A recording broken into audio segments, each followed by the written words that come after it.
I am very fortunate to live in the Palos Verdes Peninsula. There's an amazing variety of mostly birds and also animals.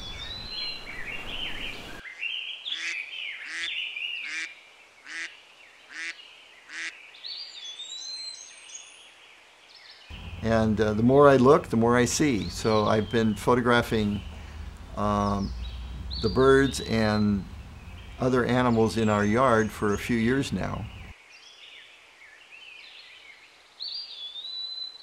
And lately I've been photographing many different varieties of birds as they migrate through on their journeys from the Arctic to South America, as well as the local birds that are here year-round.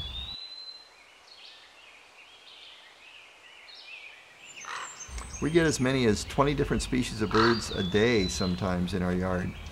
So it's been a great experience for me. I don't have to travel far to use my camera, and I'm really appreciating all the amazing wildlife that's right here in my own backyard.